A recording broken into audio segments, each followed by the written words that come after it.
Hey, y'all come in here, I want you to hear it. That's the base for the best cowboy sandwich you'll ever have down historic Route 66.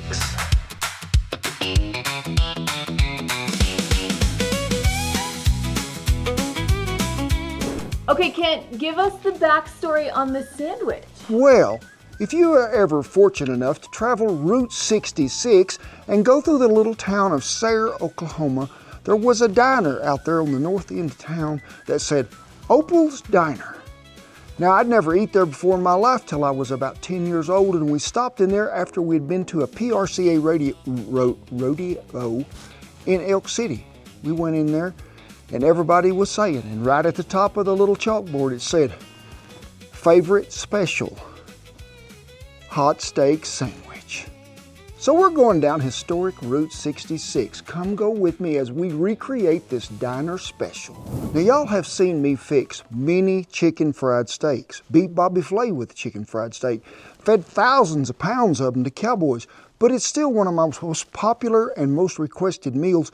But there's something you ought to know. Oh wait, so I have a question. So yes, Opal's steak sandwich was not actual like a New York strip. It was a chicken fried steak. It was a piece of tenderized meat. Now, I never knew what cut Opal used, but I'm saying she probably used what I use, which is top round or bottom round. Been run through the cuber about 3 times. When you look at this, you don't want to see any big old white streaks of fat and gristle running through there. The coating of the steak or the dredge that you put on it is nearly just important as the meat itself, because we want that good crispy crust on there. So to start off with, I got about 2 cups of all-purpose flour over here, 1 cackleberry rooster bellied hen fruit. We're going to crack it right here. We're going to give this to the neighborhood possum. I know he would like it. Let's go ahead and give that egg a little mixing. To that, we're going to add some buttermilk. I prefer it over milk when we're doing this. Cornstarch. Yes, it is. It's good for thickening agents, but this helps stuff bond to meat. So we're going to give it a little shake. And to this 2 cups of flour, we're going to give it a little shake. Baking powder would be upset if it didn't get to have an equal part as the cornstarch did. We want this to be able to pop just a little. So we're going to give it a little shake, but also it goes in the dry. That is finished. This is not. Going to need a little original seasoning of ours, and if you ain't got that, salt, coarse ground black pepper, a little garlic powder, you'll be fixed up. But I'll be thinking to myself, what would give it that good, scraggly, crispy, crunchy crust? A little bit of this in this. Give it a little mixing. Now I'm using peanut oil today, and I am pretty sure back then at 9 and 10 years old at Opal's, they were just pan fried. I prefer a deep fried chicken fried steak over anything in the world because I think it just makes it cook better. So, does anybody know where this piece of chicken fried meat goes first? Oh, Shan, look, the little bear in the corner right here has his hand raised up. Tell him it's not a lie. He says it goes in the dry first. He is so smart. He has watched me cook many things. So, get her in here in the dry. Back in the wet we go. Make sure, and I've got no gloves today, so we're going to use these tongs. Get it really soaked in there well. Back over here in the dry. Make sure that everything is bonding really well. Now you're thinking to yourself, look, I mean all that, look at that. All that stuff is going to fry up so crisp. But are we through? No, I think we should double baptize, don't you? Yeah, lightly coat, back in it goes. Okay, bring it up here. Look at that goodness. Oh my gosh. A wire rack is a very important thing at this time. Lay her right there. Let him rest just a minute. I would say at least 5 because it needs to set there so everything bonds together better. We'll get over here, check our deep fry oil, see what the temperature is, and we'll go to frying.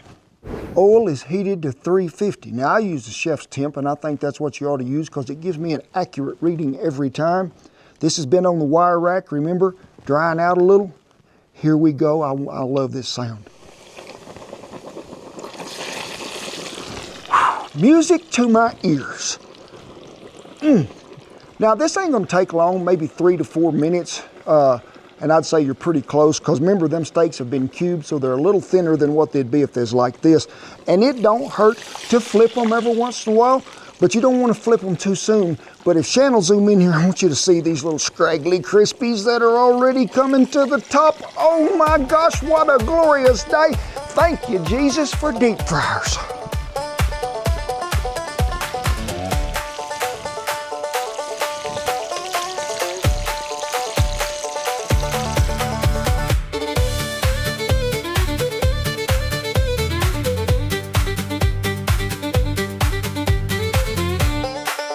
I want you to know, I know it's crispy before I get there, but I want y'all to hear this.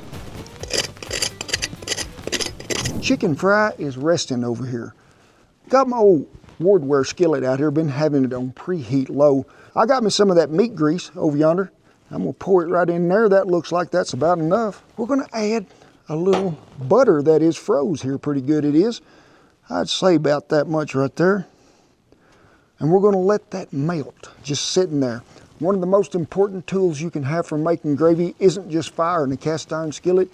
It is a spatula with holes in it, or slits. This way, when you go to making gravy, you can make that flour smooth as it can be. Won't be no lumps, bumps, or contusions. So, either you got one of them sifting cans, or you got a sifter. Add you a little flour, sift it in here, and it's going to have to cook a little bit because we have to make a roux. I usually about 1/4 cup of grease, a really thin tablespoon of butter, and then the flour is probably pretty close to 3 to 4 tablespoons. I'm going to add just a tad more flour because I think it needs it just for color, and it'll give us a little better consistency for that roux to thicken a little faster. But keep it on medium to medium low heat. The thickness has come on just a little. That's what we're after. And you don't want it like pancake batter thickness. You just want to see it thicken up and brown just a little. We've changed colors. We have changed colors here a bit. We have. It is time to go with some milk. Now, the thing that I think makes gravy the best it can be is canned milk. And I have used it on ranches for so many years. Look here. Look what's trying to form.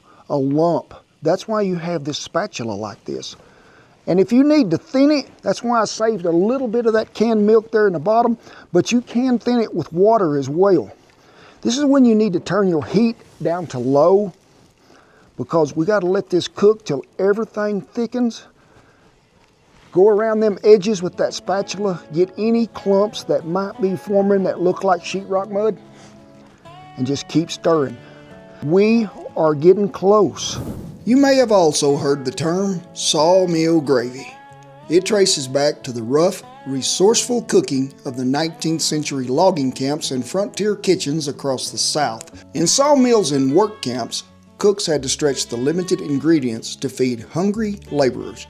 The name sawmill gravy likely comes from its association with these logging camps, where meals had to be quick, sustaining, and made from pantry staples. Over time, it became a staple in diners and home kitchens, especially throughout the South and along the working routes like Route 66. Now, we ain't added no seasoning to this at all. I'm gonna use a little of our original. If you ain't got it, that you just get you some salt and pepper. And your consistency of gravy depends on you, but I like for mine to be able to pour, but also to be able to hold on to that chicken fry. We are minutes away from plating. Now, Opal had this served up on a big old thick piece of Texas toast. Toasted just right, had a lot of butter on it. I mean, they'd put it on a flat griddle, get it good toasted both sides. That was the bottom, but it was the foundation in which the building was completed. Stretching more than 2,400 miles from Chicago to Santa Monica, California, Route 66 became known as the Main Street of America. Established in 1926, it wasn't just a road, it was a lifeline. It carried families chasing opportunities, truckers hauling goods, and dreamers heading west to find something better. Through the Dust Bowl years, it became a path of survival, guiding thousands out of hardship and into hope. And it wasn't only farmers making that journey. During World War II, that road was used to move troops and equipment westward, keeping the route alive even in the darkest years. Small town diners and roadside cafes popped up to serve a steady stream of travelers. Those diners built their menus around what people needed most: food that was hearty, affordable, and filling. Oklahoma took that so seriously that chicken fried steak eventually became part of the state's official meal, the only state in the country to have one. And the very first McDonald's opened right on Route 66 in San Bernardino, California in 1940. I am so proud to share this memory with y'all because it means a lot to me, and I think you need to be able to make this to recreate memories of your own. And if you never drive down Route 66, just get out there in the backyard and make it, enjoy it, have the family over. But this thing is going to lay there with them 2 pieces of toast right on the bottom. Then what? Mashed potatoes. You didn't see it coming. But no, you got to have it. A layer right across both of them. Then a little gravy across that. Then the meat. Then more gravy. And then, folks, you better get ready to sit down and eat because it's going to be the best meal you ever had in your life.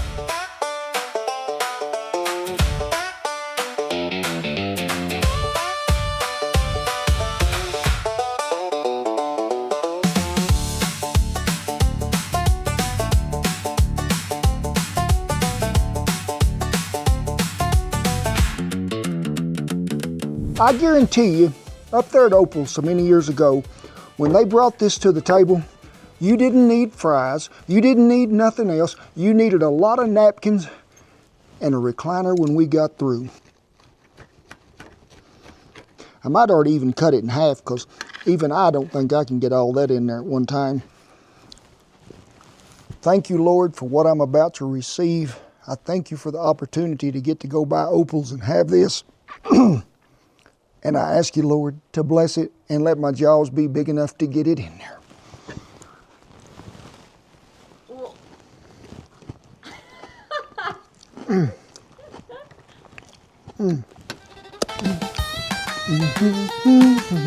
Come here. I would like a dancing partner.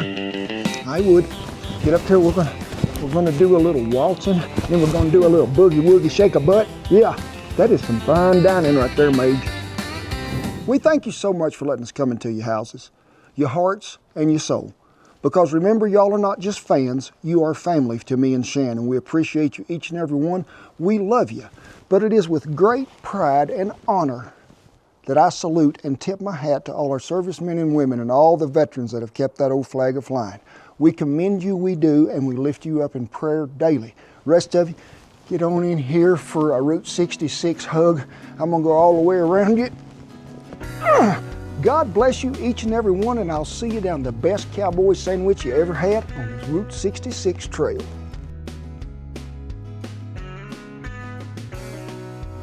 Gravy. Duke, oh my gosh, that is gravy. Duke, your big tongue is hogging. Blue, you can't participate?